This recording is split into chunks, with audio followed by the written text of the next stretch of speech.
And para sa akin, regalo natin kay Ken.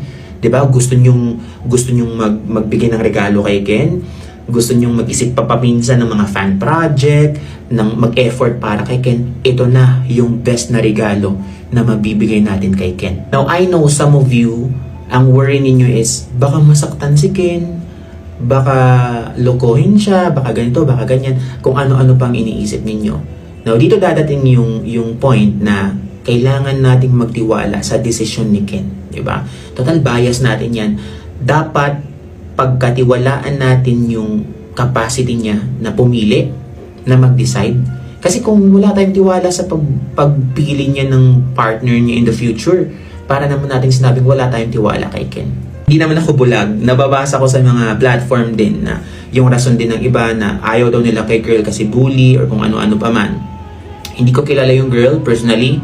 Hindi kami magkakilala. Hindi niya rin ako kilala.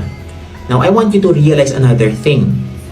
We all done things na hindi maganda. Ikaw, ako, marami. Kung totoo man na bully siya, kahit ikaw mismo na nakikinig ngayon, aminin mo man or hindi, alam ko marami ka ng binackstab na tao din.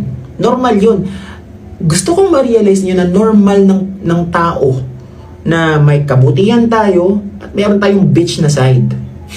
Normal yun. At kung i-deny ninyo na wala akong nagawang mga mabibigat, ay hindi man ako masama, hindi man ako maldita, hindi man ako ng bully, hindi man ako ng backstab, ay santo ka.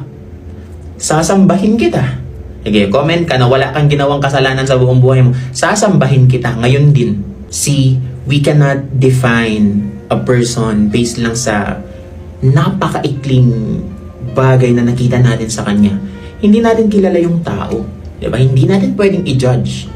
Hindi natin pwedeng i-base doon na mabuti ba siya or masamang babae. Kasi yun lang yung nakita natin.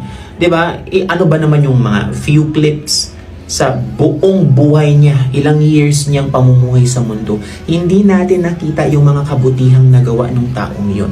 Uulitin ko, probably millions sa atin ng mga 18, hindi talaga mapapasa atin si Ken. Millions tayo, isa lang si Ken eh. So probably hindi talaga mapapasayo si Ken.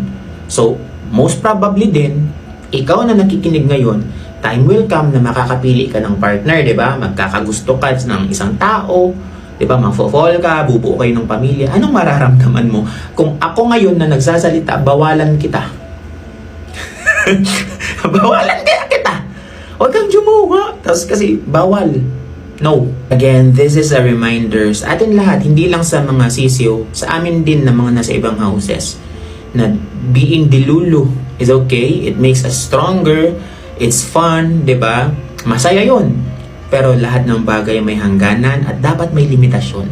At sa mga bagong 18 pa lang, dapat yan ang i-anticipate ninyo. Ngayon pa lang, iset na ninyo yung boundaries ninyo. Huwag ninyong isipin na pwede pang lumagpas sa pagiging fanboy or pagiging fangirl. I genuinely think na kapag binigay natin yung buong suporta natin kay Ken, feeling ko, mas maganda yung kahihinatnan, mas makakapag-release siya ng magagandang kanta, mas ma-e-express niya yung sarili niya. Yun lang naman. 18, mga sisiw, ito yung mga panahon na mas kailangan tayo ni Ken. Diba? At kung sakali man na masaktan siya, mabroken siya, which is normal din naman ng humanity, ng pagiging tao, diba? Andito tayo para sumalo, para gumabay, at saka para mag-comfort sa kanya. Yan lamang. God bless. Mga Caps, I truly understand. Alam ko kung saan kayo nanggagaling.